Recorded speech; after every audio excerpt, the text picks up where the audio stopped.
Hi, everybody. Welcome to the OnStage Blog Theater podcast. And we're really excited today because we are diving into Evil Dead, the musical. It's going to be super fun. And I am theater critic Rachel Wagner, and Jacklyn is here. Hi. And today we have a special guest with us. We have film critic and podcaster, host of the Visually Stunning Movie Podcast. We have Mark Woodring here. I And Mark, thank you so much for coming on talking with us. I will never pass up an opportunity to talk about Evil Dead in any way, shape, or form.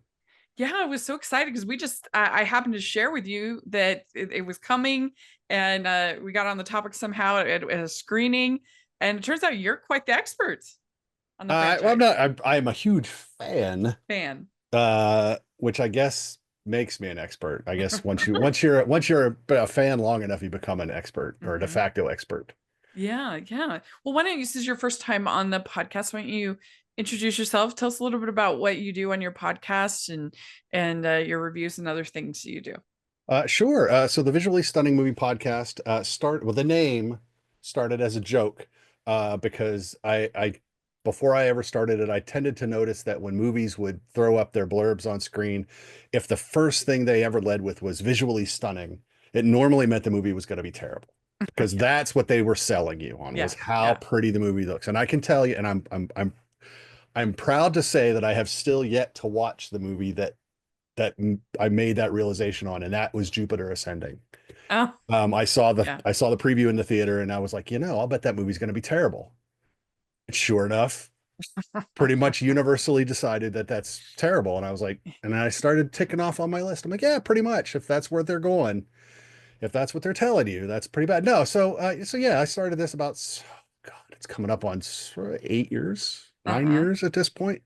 I love it. I love doing what I do. I'm small market here in Salt Lake, but I'm available wherever you want to listen. Just look up Visually Stunning Movie Podcast. We talk about movies in general, current reviews. We talk about some TV stuff if it's good enough to talk about. But mostly it's just unpretentious talk about movies. We don't pretend to do we're not going to deep dive into lens sizes and whatnot. And it's probably even less in depth than you guys do on stage shows. Mm-hmm. So, but no, it's just supposed to be fun because film, above all, should be fun. Mm-hmm. Yeah, I mean, I agree with you about the visually stunning kind of thing. Like, there are very few films that will win me over on technicals. Well, That no, will be so beautiful that I love it, even if I don't love the story. exactly. It can be a gorgeous film and be good, but it Hmm. is not going to be good simply because. Yeah. And I'm talking to you, James Cameron. Yeah, when you're leading with that, you know that for me, I'm very driven. If the acting is good, I'm in. I don't really care if the plot's not so great, if the writing's not so great. Like everyone has their things that they look for. But yeah, if they're leading with visually stunning, it's going to be that and nothing else. Yeah. Fact. I've forgiven a lot of little tiny films, with the $8 budget, Yep. that I've enjoyed because I've liked what they were trying to do. Yeah. And I'm like, I oh, mean, I love where they were what they wanted to yeah. do. And you could just tell it's like, if this guy had any money or any people that he could act, it's like, I like where he was going. So yeah, I could say the True. movie's terrible, but it Well, has I this mean, thing. both Jax and I have reviewed Hallmark movies for our jobs. So we Don't get me. I will admit I have watched one Hallmark movie. okay. And One. would you like to know why? I would, and I want to know which one too. I'm curious. Uh, Was it One December Night, starring Bruce Campbell. that was fun. I liked Hi it. in. I thought that was enjoyable. Yeah, they're formulaic films, but I think they can be done quite well and be very entertaining, and especially because Hollywood just doesn't make those kind of rom-coms anymore. So you don't have nowhere else to turn if you want sweet rom-coms anymore. You just have Yep. to watch them all. So, but yeah, I mean, they aren't known for their technical prowess, No, for being no. visually stunning. I watch a lot of Roku TV, so I get a lot of commercials for all of Uh-huh. the Hallmark type Oh yeah, films, and yeah. I'm just like, yeah, that's just Well, it's a funny game that I play this time of year because I'm covering all these Christmas movies, and I'm trying to get all the Oscar screeners watched, and so it's like this weird game of Oh yeah. tug of war that I play. That's very interesting, but yeah, keeps you grounded, I think. Rachel, you're one of the few people I know that are really straddling both worlds with that. Yeah. Yeah, I But think I have it hard because I'm trying to do all the critic stuff, and I have a day job that has nothing to do with it. mm, So yeah. I can't. They don't. There's no bleed. It's like nope. It's a Mm, full-time job over here, and then try to do all the movie stuff over here. yeah, So it's hard. Oh, well, so as far as Evil Dead, are you going way back? As far as, I mean, have you liked the franchise from, for, you know, since you were young, yeah, or well, when okay, did you first? yeah, so Evil Dead hits theaters at 81. I'm 11. There's no way on earth I'm seeing that film. Yeah. Evil Dead 2 comes out a couple years later, and then you get to 93, I think, and Army of Darkness comes out. And I didn't see it when it came out. I saw it shortly thereafter. Um, I actually saw the version with the alternate cuts when I was deployed to the desert, and we were watching AFRTS, which I will not pronounce the way we did, um, over there. And I believe it was Sky TV. We would get a lot of movies that we would get the overseas cut. So I've seen, random aside, I've seen a cut of Blazing Saddles with scenes that I've never seen in the States. So, Oh, okay. so I saw a lot of the alternate stuff. That's where I got Evil Dead. It was Army of Darkness, and then you find out what it is, and then I go back and watch it. But once you're in to that world, I mean, most of the fans, they're in. I mean, Mm. they're in. So, but as far as the musical goes, I think I saw it the first time in like 2012, 2013. Yeah. What did you think when you first heard about it? We were like, what? No, I was like, what? Um, I did not question its existence except the fact to say that somebody made a musical. Mhm. And I was like, oh, somebody made a musical. That was Yeah. actually probably closer to my first reaction, with my general disdain for musicals. Yeah. But it was Evil Dead, and I was like, ah. And to be fair, um, the one, I mean, when it first was built, it was just Evil Dead the musical. That's what, in 2003, that's what it started as. When it hit off Broadway, it was Evil Dead the musical. In Vegas, I know, I'm still Facebook friends with the guy that owned the thing that I saw like my first 10 shows when he owned it. It was Evil Dead, the musical 4D experience. And Mm. if you can't go to a show with that title, I don't know. I don't know why you would ever go We'd anywhere. sign up, that's for sure. But Yeah, it's like, and absolutely. go looking for tickets, and they're like, "Do you want Splash Zone, or do you want?" And I was like, "Oh, there's a Splash Zone." Cirque Michaels Productions, correct? Cirque Michaels Yeah. Productions. I Okay. love Cirque. Cirque's a great guy. Yeah. Okay. Yeah. Have you? Fun fact, by the way, Evil Dead is the Yeah. only show to go from off strip to on strip in Vegas. Oh, interesting. Yep. Yeah. Well, so had you heard of this, Jax? Or was it new to you? Evil Dead. So I had heard of it, and it was one of those things I was like, oh, I know I should watch. It seems like a cult classic or just a classic, really. But I didn't have any exposure, any real exposure to it, other than hearing buzz about it until we saw it. Hmm. Yeah. I mean, I had seen the movie in college, but it had been a long time. But then I heard about it. Uh, where did I first? I can't even remember where I first heard about it, but I was like, what is that? I can't believe it. And I used to ask in my like get to know you questions for Theater Tuesday, I used to ask, what movie would you turn into a musical if you could? And I stopped asking that question because literally everything has had a treatment. Like not everything's made it to Broadway or even off Broadway, but like there's a Die Hard musical. I mean, there is a musical for everything. And I think maybe that's where I first discovered when I started asking that question. Like you can't because everything's been been done. And so, but this was my first time getting to see it. We'll talk about that production. But you've seen it. How many times do you think you've seen it, Mark? It's a dozen or more. Like I Wow. said, I've seen it 10, 11, 12 times in Vegas. I saw a few years back. Well, a few years back. It played, somebody put it on in Salt Lake at Slick on Oh. State, and then than this one. Once you told me there was another one here, I was like, well, there we Was are it then. Slick? Was that in the black box? No, it was in the big movie theater that Sundance Oh, shows. it was in the So it was, Grand. yeah, it was Oh, pretty big. No, on State Street, not on so it wasn't in was it is that the Grand Theater? yeah, it's on In State yeah, Street. yeah. Yeah, So yeah, it yeah. was in the Grand. So yeah, that was it. They filled the Grand. Wow. Yeah. And they did things that I would Vegas have didn't loved to do. Then see I was that. shocked by that. Which I mean, we'll talk about it as we go into it, Yeah. I'm sure. But it's like, yeah, there were some things there. I was like, well, I'm really impressed that you went there. Mm-hmm. So Yeah. Wow.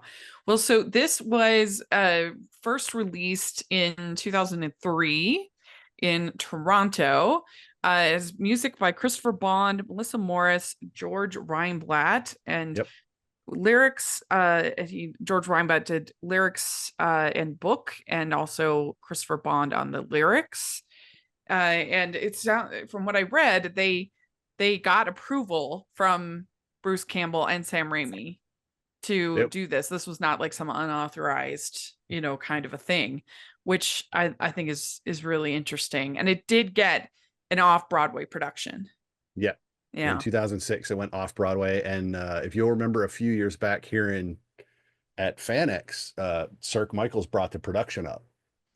And so they put it, I actually saw it up here too. I'd forgotten about it. It was off after one night. I think it was Friday night after FanX closed, some little dark, dank sketch area off of like Third West or Fifth Uh-huh. West or something. And Bruce Campbell actually did the intro because he was a guest. Oh, really? Yeah. So he did the intro. Oh my gosh.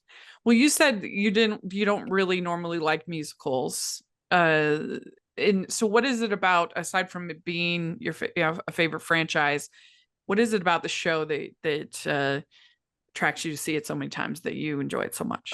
Well, it's because you have to like the movie. If you don't like the movies, you can't be a musical theater fan, or you even if you're just a musical theater fan, I don't think you can go in and enjoy this film if you don't at least have a passing appreciation for the films. Yeah. Because the films, I mean, the first one was supposed to be straight horror. The Evil Dead was a straight horror film. And by the time we got to Evil Dead 2, it became a horror comedy. And then our Army of Darkness became even more so. So you have to have a certain sensibility for your comedy. You have to have a certain sensibility for your horror. And then you have to be able to tolerate the musical. And I think it's easier to throw the songs on this material than it might be to throw this material onto songs, if that makes sense. Mm-hmm. Or as a musical fan, I think it's easier to accept as a horror type fan seeing this as a musical than being a musical fan and seeing this material. It, yeah, I think that's very well said. I mean, as someone who doesn't know the movie, the source material itself, I think you get a lot of musical theater fans that would go to this and be like, what is happening? Whereas if you like the movie or you like horror, I think you're gonna be able to go with this. Mm-hmm. Yeah, that's especially, I mean, they do, to be fair, and this one is really well done because they do a lot of exposition for you, and then the songs fill in a lot of material. But they also, if you're familiar with the material and they cut for time, they will make that a joke about what they're cutting for time.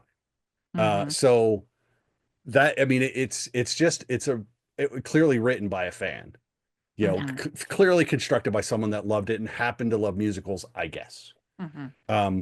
So it's one of those things that on paper probably shouldn't work, but I can rattle off a couple other of my favorite things that on paper shouldn't work. And Mm-hmm. yet somehow once it's all put together and presented, you're like, I don't know how Yeah. that seems to function properly. And Well, I I think think, that's why I like this one, is because somehow it seems to function properly. yeah. But I also think that this would be like a fun sort of gateway musical that if for like, especially if I was in like a coupling of if I had a partner who didn't love musicals as much, like I feel like this is something that could kind of be like, here, this we could agree on this one. This could be our Perhaps. like you're never gonna get them to go to like the last 5 years, or like something like that, like there's no way. But like maybe we could go and laugh and have fun and be silly and just something different, and feel like it's kind of helpful for that in that regard.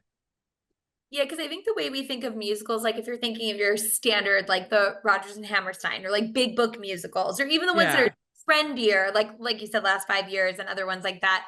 But I think there's something about this that it's so irreverent.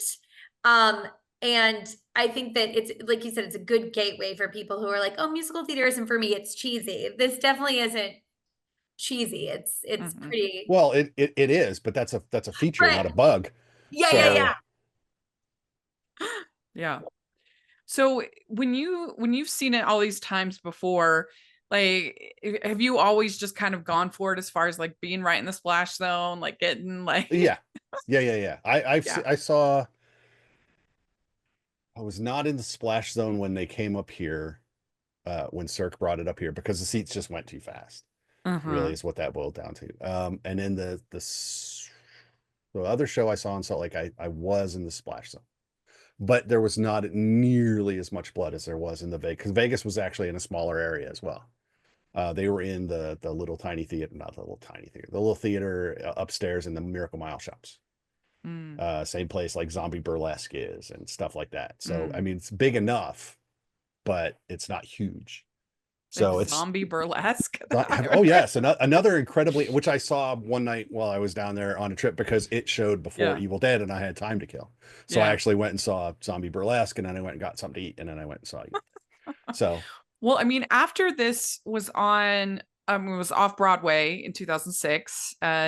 It had a 3-year North American tour, which is pretty successful. That's a long tour. yeah, Yeah. So I mean, it's one of those things that, I mean, it's a pretty successful cult classic.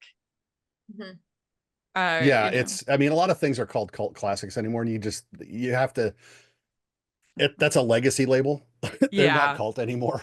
They're just, I mean, because Rocky Horror Picture is not a cult classic anymore. It's just generally accepted as, yeah, Yeah. but I mean, Mm, but its quality is actually terrible.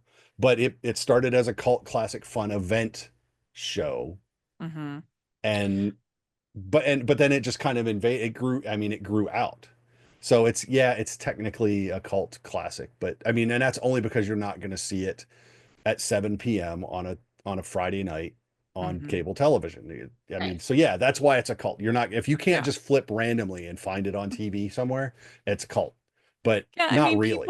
people describe things as cult classics just if they have fans. I'm like, that's not a cult classic. Like Right? Barbie is not a cult classic. Like, Fact. you No. know, No. it did Definitely very not. well. Yeah, Yeah. there's a lot of misnomers there. I mean, let's be clear. If you go to evildeadthemusical.com right now, which I'm looking at right over there, it is currently playing in Toronto, in Uh-huh. Tampa. Well, I'm sorry, it just ended in Tampa, but it just ended. It was playing in Stockholm, for God's sake. Oh yeah. You know, it's like, how does that work? I don't know, but it does. It's Yeah. just, it's a thing. I mean, if you can't, if it's worldwide appeal, you can't call it a cult classic. And the You know, cast album evidently debuted at number 4 on the Billboard charts I have the when it was CD over there. released. Yeah. I have the original cast recording over there, and I Oh, have the nice. cast recording from Vegas. Nice. So I almost dug out my T-shirt with from my first show in Vegas, Uh-huh. with the logo, that, because Cirque, God bless him, knew how to market. So he put the logo on there with a big red target. And so if you sat in this, Uh, you got that if you were in the splatter zone. No, well, and no, that production started in 2012. yeah. And Yeah. like I said, I think I saw it first in early 13. Uh-huh. I think I was down there for a literary conference, and I found out that it was there. So I dragged one of my fellow English majors to, So so you said it was oh, four. she got me back though. She got me back. What I did she said, you're make you going. do? Well, the next night she made me go see Rock of Ages. Ah, So, but to be fair, somehow we wound up in the front row for that show. So for it was very recreations. strange. Uh-huh. Well, so I was so excited when I saw that Sanctuary was going to be doing Evil Dead the musical, just because, especially as a theater critic, you end up seeing the same stuff all the time. And so it's just exciting when somebody's doing something different. I mean, how many times it seems like I was joking with Randy this year that as far as the spooky musicals, it seems like people either pick from the Jekyll and Hyde or the Sweeney Todd bucket. You're going to see one or the other, Yep. which is fine. I'm no problem. But I was excited that they had Evil Dead on their roster. I was a little anxious to recommend it to friends because Sanctuary I like to refer to as a learning company. And I appreciate the fact that there's at least a couple companies in Utah where you don't have to have a BFA. You don't have to be a basically a professional. I mean, these amateur companies have people that have more qualifications than some like professional productions, and it's just so competitive here that I do appreciate the fact that there's places like Sanctuary where people that are just want to try it out, see, and have a good time. I think that's great. That said, there's been some rough times, some productions that were tough to sit through from them. And I'm more patient than most. So I was a little nervous, but I felt like if there was anything that they could that their sensibilities could be used to its benefit, it might be something like Evil Dead the musical that would showcase their things. So I was so happy when you saw it well before we did, and you had a pretty positive review. And had you ever been to a black box kind of theater like that before? No, that's Yeah, that again, was live new for theater. you. It's not my thing per Uh-huh. se. I'm not necessarily opposed to it. I think it's something Right. I've been to the Ziegfeld up in Ogden a couple times, but that's not really Okay. black box. Yeah. It's something I'd like to do more of maybe, but no, it's not. It hasn't a time. When do I have time to do these Right. things? But it just hasn't been on my radar. Yeah. Yeah. What did you think about Jax when you heard about Sanctuary and just this whole experience? What were you thinking going into it? Well, I think it's really important. Like, I love living in New York. I love all the theater that's available, but I think that it's so important to have true community theater, which we actually don't have in New York City. Because if You're there's right. community theater, it's like, of course, like there's equity theater and then there's shows that are non-equity, but there's no real true community theater here in New York. So I think it's really important, like you said, to have these companies that do just that, that foster this creativity, or for people who may want to try it out, for people who maybe they want it just to be a hobby.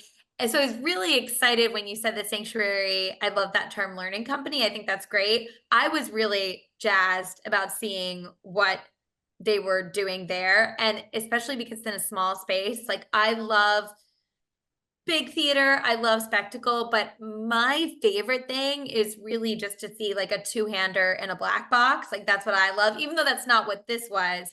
I was Right. excited the intimacy of this theater. Yeah. And I do think that they really pushed themselves. And this was way better than anything else I've ever seen from them. And they were definitely pushing themselves with, like the video clips and the backgrounds and the all the different effects and other things going into it. Like for their company, I could just tell that they did the absolute best that they could, which I really appreciate when you get that feeling from a company. And it kind of gives you an energy and excitement to the production. And so, Mark, since this was your first time in a theater like this, what was your overall response? How did you feel about it overall? Like I said, I wasn't gonna go see it. Yeah. But then I was thinking about it that morning you'd messaged me and I was like, oh, that's right. You're like, do you want to talk about it? I'm like, oh yeah, I'll always talk again. I'll always talk about Evil Dead. And I thought about this was like a Saturday morning, and I got that message, and I said, yeah, I'll do it. And I thought about it, and I'm like, man, it is not going to be fair for me to talk about the productions that I've seen when you're going to be talking about a show you haven't seen before, Right. and one that's not the production that I've seen. It's like I really should try to go see it. So I got a ticket that day. I bought the last ticket for that day because Yeah. I could either have seen it that day or when you guys saw it. And I didn't want to wait that. I didn't want to leave my wife home alone on Halloween. I thought that would be fun. I Right, mean, right. awesome. I wouldn't have to give out candy, but Yeah, rude leaving my wife home alone on Halloween. right. So I was like, okay. So I bought it and I got there and I was like, I was looking at it. I was like, man, am I up front? It says row 7. And I was like, row 7. And then I was looking at the map. I'm like, but it looks like a handicapped access seat. And I was like, oh man. So I got there and asked, I go, I bought this ticket this morning. And they're like, no, it's like, yeah, it's the accessibility seat. But he goes, if it doesn't sell, normally we turn it into a GA seat. But it was a GA seat. So I paid a GA seat price for a front row in the splatter Mm, zone. So because it was the last seat. yeah, So, but I walked in and I was thinking, it was like, it's 7 rows of seats with 7 chairs across. yeah. And I'm like, yeah, that's all of the splatter zone in Vegas. Vegas is like 3 rows of 2 or 3 rows of wet seats across, and you're Yeah. lucky 50 people are getting wet Well, see, easily, easily. I think we were very lucky because we were on the first row of the bleachers. Oh yeah, And so we still got a little bit you get a little of spread splash, a little bit. depending on how they're well, because every show, okay, so every show's delivery system is different. Uh-huh. Not Well, that's just interesting. not just from on stage, from the stabbing or the chainsaw, but I call it the ambient blood. There's ambient blood. Yeah, they had Uh, it coming from at the the end, yes, they had it ceiling. coming from the ceiling, which actually Vegas never did. But they almost needed to at Sanctuary just to get enough. But they only did it at the end, which I thought was a nice touch. But everything else, because they were running around. If you saw, they had those little turkey basters basically full of blood, and they'd like slam them into people, and then the blood would go shooting across, or they'd stab someone in the back and reach around him and shoot it out into the splatter zone. So everyone's a little different. So yeah, there's always a little bit of ambient blood, Oh, which is great. blood. There's no other way of Yeah, putting it. There's just ambient blood. You're in the usually area, there might be blood. is it Uh, usually the Kool-Aid? yeah, Is that what usually? well, yeah, in Vegas, that's what they all call it. It's easy. Yeah, we have 20 gallons of Kool-Aid for every show. They weren't using Kool-Aid at Sanctuary. He told us what the formula was, but Oh, it also apparently included dish soap to make it oh, easier to okay. wash out. So I was like, Oh. oh, that's nice. Well, I was thinking, I'm like, how the heck do they do a matinee ever for this show? How could you possibly you get everything clean enough? And Well, if you it, saw during the intermission, they come out with the basically the rug doctor to suck all the stuff off the floor, off the tile floor. Which, yeah, like I said, and you talked about how they maxed themselves out. And in my review, I said they maxed out the theater. They yeah, absolutely maxed out that theater because, yeah, like, this is I said this is a manic show. yeah, Yes. Really, when the material is just made, it's made for. I said it's made for linear movement. mm, Not, but they had to expand vertically to try to keep all of the right, show in. But yeah, but so you could see there were spots where they were very limited laterally, but they made it work. And again, if you're in the front row, you were there, you saw it. That was immersive. There were a couple times I pulled my feet in just to make sure that when they were running around, because I've seen the show. It's like they're going to start running. I just yeah, because I'm on the corner and I'm going to yank my feet in. And then, they were coming up the aisle there at a couple points toward the yeah, end when the Deadites are coming. So they come up the side. I'm like, that's a good thing I pulled my feet in. I didn't want to trip nobody. So, yeah. but they maxed that theater out. And They did. but the theater, I was like, I don't know how they're going to do it. I honestly didn't know how they were going to do it. So from that aspect of it, I thought they did do it really well, considering what they were working with. Yeah. They I needed a mean, place that was a little bigger. my only concern with that space, if I had been in the splash zone, is that it was really cold. The night Yeah. Halloween night, it was very, very, very chilly, and being all wet like that, because it's open to the air. Like that's how Yeah. this place is. There's no wall. It's all just you're getting all of that, and so that would have been my concern if I was wet for over an hour, like Well, I that mean, would be that rough. production at least gave out really cheap ponchos for Yeah. the splash zone, which again, most productions don't. Oh, they Because if don't. you want to be in the splatter Oh, zone, you're going to get bloody. That's Right. that, and again, that's why I loved Circuit. This was the musical 4D experience, emphasis on experience. Yeah, what are the 4Ds? So you obviously Well, see, wet, you feel, length, width, you height, and wet. what is So it? wet, Wet, length, width, height, and wet, length, width, height. and wet. Oh, okay, got it. So, but the 4D just means you're in it. You're Right, in right. it. So Yeah. if there's blood, there's blood. And yeah, I just there's didn't know, do they have like smells or something, like another sense no. or It's something? just the wet. Okay, got it. So Jax, what was your overall like response to seeing this piece of theater? How did you feel? I mean, I had a blast. I Yeah, think that Rachel, you and I have talked before about these grindhouse musicals. Like, I love Rocky Horror. I've done Rocky Horror. I love grindhouse, like that feel.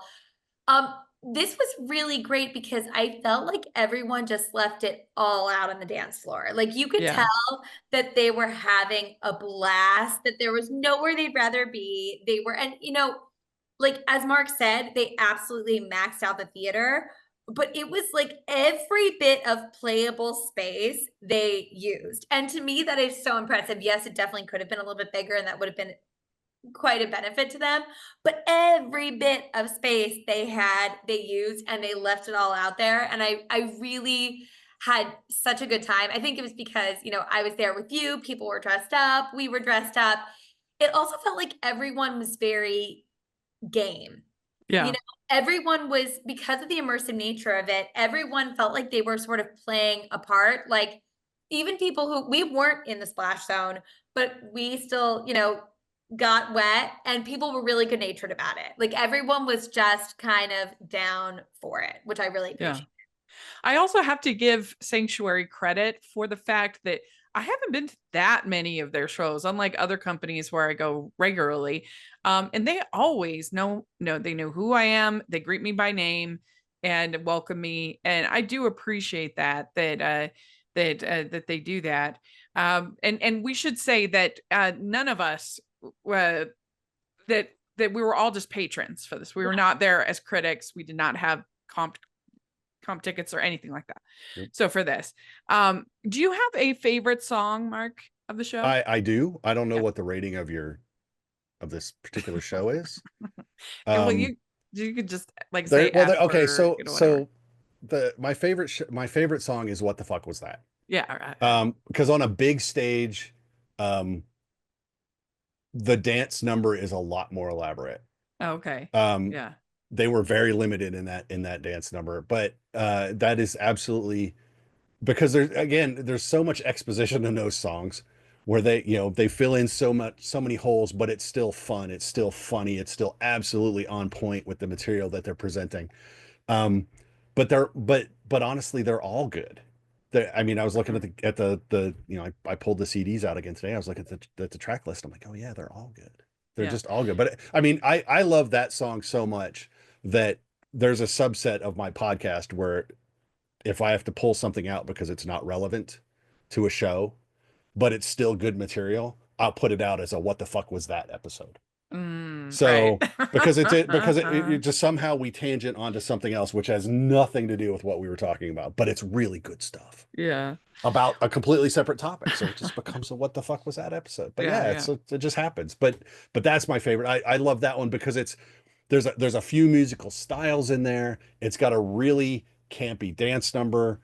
Um, and it's when it's done well with all of the energy. And again, that comes down to that lateral space where they can Sure. move across and go as far as they need to go.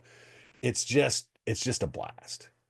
I think my favorite song of when with the production we saw was All the Men in My Life Keep Getting Killed by Kandarian Demons. Yes, that is it. That is That's another my favorite. That was absolute my favorite classic. too. Yeah, that was good. And then I did like do the Necromicon. Do the Necronomicon. Necromicon. Both agreed that Annie was our favorite of the performers the night we saw it. Yeah, she was really good. It was really good. The I want to make sure. I actually was most impressed with Cheryl, Mm, his sister, Gwen Anderson. Yes, played her, and I called her out because I loved she it, and was then fun. and then I read her bio in the program, and this was her first show, That's amazing. and I was like, oh my god. Uh, but yeah, Yeah. she's great. It's funny in the Cirque Michaels production, Shelley and Annie was played by the same actress because Shelley dies in the first act and Annie doesn't show up till the second act. So they just wound That up makes sense. so she wears the wig for Shelley and then she becomes Annie. Well, So that's it's really fun. I could see how, yeah, that's really, really fun. I like that. I agree. I also really liked Gwen. And there was something about her transition from like this nerdy, out of place little sister who just like couldn't fit in anywhere to like when she just became like yeah. fully people. Cheryl's character is the one that has to make the biggest change because she does spend a goodly portion of the first act as the mousy Yeah. you know, scold, if you will. And then she becomes what she becomes. And there's a lot of energy involved in that. And yeah, you have to have an actress that's willing to make that change. Yeah. Yeah. Yeah. Well, before we go, we wanted to talk just a little bit about some other what I would call sort of grindhouse horror musicals / plays that are sort of underground hits, kind of a thing. What were some that you thought of, Jax, in that category? Oh, so some of them that we had talked about, and I was like going through a list being like, oh, these are all so good. Um, Rocky Horror, which one of my favorites. And I also Yeah. feel like the community at Rocky Horror, um, it's people who are down for anything. It's like you were saying earlier, Mark. It's like it's like a show at the show. You know, everyone's doing the call outs, everyone's having a great time. I've been to productions of it, been in one, but then also been where, you know, they show the movie and they act in front of the screen, which is so fun too. Um, Another one that we talked about that I love is Heather's. Mm-hmm. Yeah, I'm really excited. Alliance Theater here is doing Heather's the musical starting this week. Actually, I'm gonna get to see it next weekend, and I'm really looking forward to seeing that. There's a pro shot of Heather's the musical that I look forward to seeing. I also thought of Carrie the musical, of course. Yeah, Rocky Horror, Little Shop of Horrors. I think you could put in that camp. See, Heather's is one that I would consider Mm, because the movie is just, again, the movie is so incredible yeah, that that in my head, if it's done right with the same kind of love of the source material, yeah. Well, I'll send you the information. genuine love, not how can I make this a musical, Yeah. Exactly. Yeah. might be fun to go and see. Yeah, there's a parody of Saw the musical that I've never seen any of the Saw movies, period. So You would have to do that as a parody. You couldn't. Yeah. I mean, I haven't seen Sweeney Todd, but once I've seen, it keeps popping up. It's like, okay, I should at least watch the Depp version just so I know the material. Uh, but that's one I would consider. But Saw is just so dark. I don't know that you really want a straight version of that. You would almost want to camp it up a yeah. little bit. Yeah. And then another one I thought of, I did see it was off Broadway. I saw Dracula Comedy of Terrors, which is also a parody, but I was impressed with how much of the Dracula story they really did include. Oh, and it was quite funny. In any of these, it has to be faithful to the source material. Yeah. Yeah. And you have to build on, not replace. Yeah. And whether that's a parody musical for the stage, whether that's a parody film, whether that's a reboot of a straight reboot of a film, if you're not respectful of the original material, you are doomed to fail because because the people you're trying to get, if you undercut why they loved your material in the first place, they will not forgive you for that. Mm-hmm.